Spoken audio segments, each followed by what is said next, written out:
Au Québec, l'an dernier, 15 000 personnes ont été mordues par des chiens.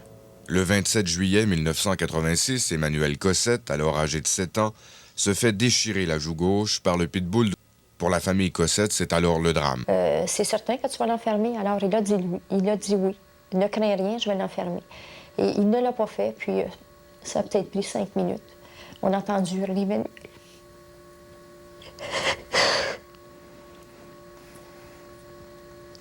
C'était atroce. Le père d'Emmanuel a de bonnes raisons d'être en colère. Le visage de sa fille est à présent atrocement défiguré.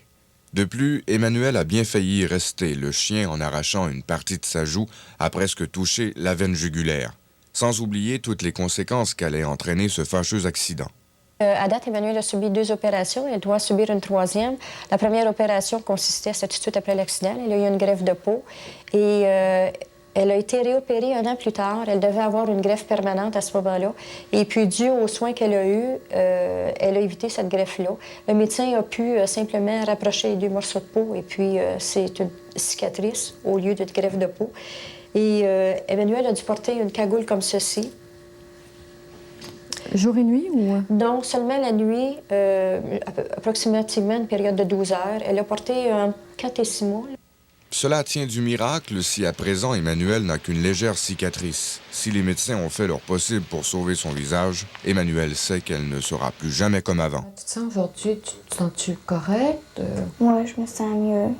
Puis j'ai un espoir que ça paraîtra plus. Ouais. Ouais. T'as-tu peur que ça paraisse un petit peu? Moi, un petit peu, mais quand j'ai envie de mettre du maquillage, ça ne paraîtra plus. Pour Alain Cossette, l'histoire d'Emmanuel est loin d'être terminée. Il intente une poursuite de 1 million de dollars. Aux États-Unis, il existe une loi sur les chiens considérés potentiellement dangereux. Et cette loi a des dents. Une accusation de meurtre a déjà été portée contre un propriétaire de pitbull.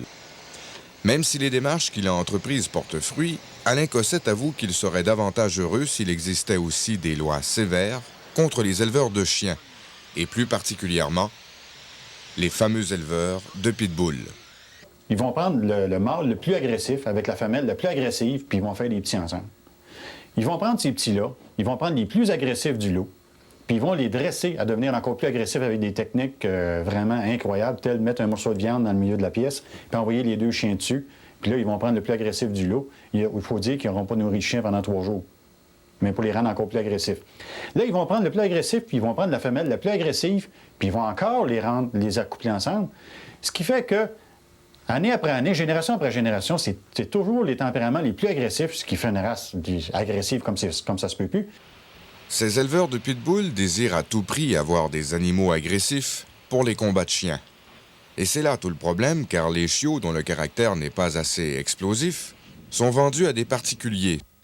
Les éleveurs de pitbull sont en plein cœur d'une mini-industrie qu'on pointe du doigt comme première responsable des attaques de pitbull contre des citoyens ordinaires.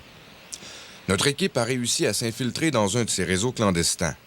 Dans un sous-sol de Montréal, nous avons filmé un des entraînements qu'on donne aux pitbulls qui sont destinés à des combats de chiens. Ici, un pitbull court sur un tapis roulant. Outre les appareils pour développer l'endurance des chiens, les entraîneurs ont également recours au rôle. Ceci consiste à mettre un chien en présence d'un autre chien afin de tester son agressivité. Cette confrontation est stressante pour les animaux. Ici, un des pitbulls, saisi par la peur de mourir, urine sur le plancher. On nous amène voir une chienne allongée avec ses petits. Son entraîneur décide de l'envoyer au rôle dans le seul but de nous en mettre plein la vue, sachant que cette chienne, dictée par son instinct maternel, manifestera une agressivité peu commune envers son adversaire. Les combats de chiens sont sanglants. Il est fréquent que les bêtes terminent le combat avec les pattes fracturées, le museau ou les oreilles arrachées. Ils ont souvent des abcès dus à des blessures mal soignées. Un combat dure généralement 20 minutes. Imaginez lorsqu'un combat dure 2 heures. T'sais, quand tu parles d'un combat de 2 heures, c'est là qu'un chien peut mourir de choc hypovolamique. Ça veut dire qu'il a perdu beaucoup de fluide, beaucoup d'eau, beaucoup de sang. Puis cette réserve-là, elle est finie. Fait que le chien, avec le manque d'eau, il commence à sécher, lui, puis il peut mourir comme ça. Les combats de chiens sont illégaux tant au Canada qu'aux États-Unis. la peine prévue est de 7 ans d'emprisonnement. Les photos noires et blancs que vous voyez présentement ont été prises dans un sous-sol de Montréal. La dernière descente de police dans une arène de combat de chiens au Québec remonte à 1974. Selon nos informations, cependant, des combats de chiens ont encore lieu dans certaines villes du Québec.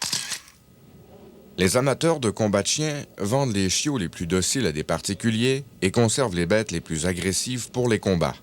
Ces bêtes de combat vont mourir au bout de leur sang ou seront abattues par leur maître. Le propriétaire d'un chien de combat s'attend à ce que son animal ne recule pas devant l'adversaire. S'il n'attaque pas, c'est alors un peureux, ou dans le jargon du milieu, un jaune. Et notre interlocuteur nous révèle les moyens qui sont utilisés pour se débarrasser d'un jaune. Une carabine, ou bien on peut lui donner une injection aussi d'épinéphrine qui pourrait tuer le chien. On lui donne une overdose. Puis moi, je cherche l'ultime machine de combat. C'est le meilleur chien que tu peux trouver. Au moins un chien qui est game. Ça me dérange pas s'il peut pas mordre, en autant qu'il arrêtera pas. S'il arrête, ben, bye-bye.